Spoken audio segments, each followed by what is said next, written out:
All right, welcome to Learning Check for Module 4, Lesson 4. How many moles is 2.50 grams of calcium carbonate? Get as far as you can and then come back and see me. And welcome back. All right, so this is dimensional analysis with chemistry now. So this is a problem that you would have seen even in Module 1. We just have to do the same thing as before. What's our known? The one with the number. What's our unknown? The one with the question mark. Knowns go on the left. 2.50 grams equals question mark moles. Same problem that you had before, except before we would give you the formula. Now you have to find the formula. Calcium in group 2, so he's a +2 charge. Carbonate is a polyatomic with a -2 charge. Equal and opposite, we can just smush them together. Okay. CaCO3. What's the next step? We have to find our path. We're going from grams to moles. How do we go from grams to moles? Molar mass. Why? Moles and mass is grams. So that's how you can remember that. That'll take you from grams to moles or moles to grams. So how do we find the molar mass? Remember, that's unique to each element or each molecule both. We have 1 calcium, 1 carbon, 3 oxygens. Calcium is at 40.08. 1 times 40.08 is 40.08. Carbon has a mass of 12.01. 1 times 12.01 is 12.01. 3 oxygens at 16, just make sure you don't think that O is a 0. 3 oxygens at 16 is 48.00. Add those all up. That's going to give me 100.09. What does that number mean? 100.09 grams is equal to 1 mole of calcium carbonate. All right, so that's my conversion factor. So now I have my conversion factor, my path, and my known. I write my known again, and I put him over 1. Times fraction bar. 1 fraction bar, 1 conversion. What's the rule? Unknown units go on the top, known units go on the bottom. My known is 2.50, so my known units are grams. They go on the bottom. My unknowns units are moles, so that goes on the top. And then I fill in my conversion. 1 mole is equal to 100.09 grams. Do I have anything that cancels? Yep, anything that's the same in the numerator and denominator cancels. 2.50 times 1 mole is what's left on the top. 1 times 100.09 is what's left on the bottom. 2.50 moles over 100.09. And what do we get when we multiply that together? 0.0249772. So that is the answer when I plug that into the calculator. Am I done? Not quite yet. Substitute, solve, sig figs. Yep, they are back in a big way. How many sig figs is my known? 1, 2. Trailing 0 with a decimal, important. So my answer has to be rounded to 3 sig figs. Not important, not important, important, important, important. Those are my first 3 sig figs. So that's how far I'm going to go. I look at the 7. That tells me I'm going to have to round up.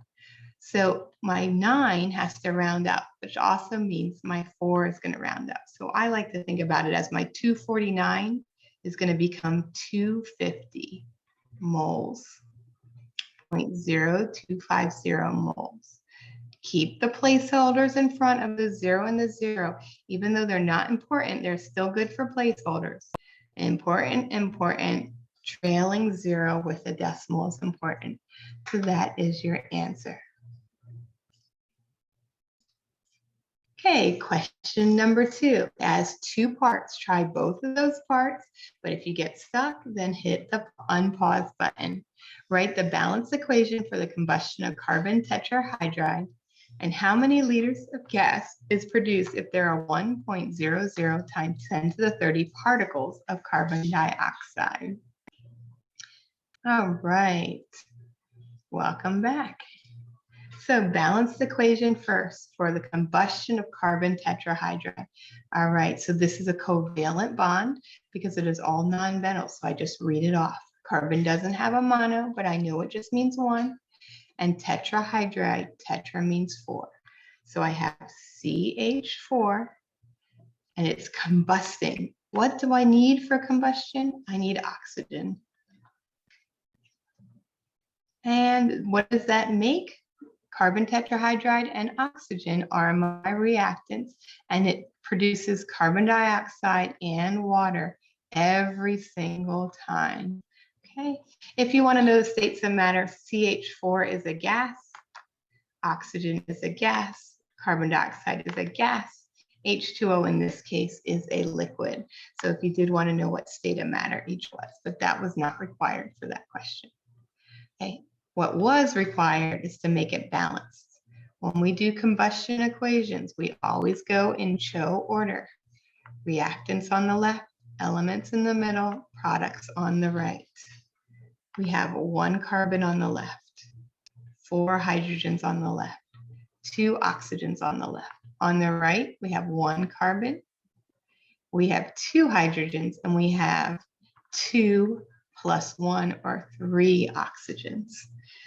When I balance in CHO order. My carbons are already balanced. So if I have 1 carbon on the left, 1 carbon on the right. Hydrogens, I have 4 on the left. I go to the side that's least with 2. 2 times something is 4. 2 times 2 is 4.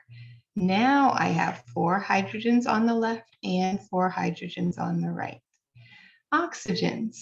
2, 3. Anytime you see an even and odd, you know that you're probably going to have to multiply it together. But my oxygens aren't actually 3. How many oxygens do I now have with the new numbers? I have 2 oxygens here, and 2 times 1, I have 2 oxygens here. So I have 4 oxygens on the right. That makes my problem easier. So if you update your chart each time, then you can find your solution faster. So I go to the side that's least, which is 2. 2 times what is 4? 2 times 2 is 4. So let's just do a quick double check. 1 carbon, 1 carbon, 4 hydrogens, 2 times 2 or 4 hydrogens. 2 times 2 or 4 oxygens. 2 oxygens here, 2 oxygens here for 4. Yes, it's balanced. Always go through and double check just to make sure you don't have any silly mistakes in there. So now I have the equation. How many liters of gas is produced? Okay, who's the gas here? Carbon dioxide. How many liters? So instead of writing the known and unknown, I can write it just above the equation. How many liters of gas is produced if there are 1.00 times 10 to the 30 particles of carbon dioxide? Okay, so my known 1.00 times 10 to the 30 particles is equal to how many liters? Okay, I got to go from particles to liters. That's not one step. What is my steps? Particles to moles to liters. What numbers do I use? Particles to moles, I use Avogadro's number. Moles to liters, I use molar volume, or 22.4 liters equals 1 mole. All right, so now I have my 2 conversions, 2 arrows. So write what I know, 1.0 times 10 to the 30 particles over 1, 2 fraction bars. The first fraction bar, particles to moles. Particles is on the left, so it's my known, so it goes on the bottom. Molecule or moles is my unknown, so it goes on the top. there are 6.02 times 10 to the 23rd particles for every 1 mole. Yeah, Avogadro's works for particles, atoms, molecules, compounds, formula units, whatever it gives you, as long as you are staying consistent, it will work. Okay, there's a couple exceptions, which we'll go into later. Okay, particles now cancels, and I'm left with moles because moles is now my new known and liters is my unknown. Moles goes on the bottom, liters goes on the top. There's 22.4 liters in 1 mole. All right, so moles now cancels. So the top is 101.00 e to the 30 times 1 times 22.4. And what does that give me? 2.24 e to the 31. Okay, that is what the top is. That is how your calculator shows it with an e. Okay, remember 6.02 times 10 to the 23rd. In your calculator, you put it in 6.02, hit the EE button, and then 23. And how it shows up on the screen is 6.02 e to the 23rd. If you're not willing to do that, make sure every time you have scientific notation, you use parentheses. More parentheses, the better. Okay. And the bottom is 6.02 e to the 23rd. So let me divide. And my answer, 3.7209302 times 10 to the 7 is what the calculator gives me. Okay, always make sure if you see that E at the end that you're writing the times 10 to the something. All right, so that's a really long number and I don't need that much. I only need 3 sig figs. 3.72 times 10 to the 7. So even though times 10 to the 7 is not significant, it's still a placeholder. And that is my answer. There you go. Feel free to watch it again if you are stuck to see how it works, because we are going to get to the point where we do dimensional analysis with 4 and 5 conversions in between. So always ask.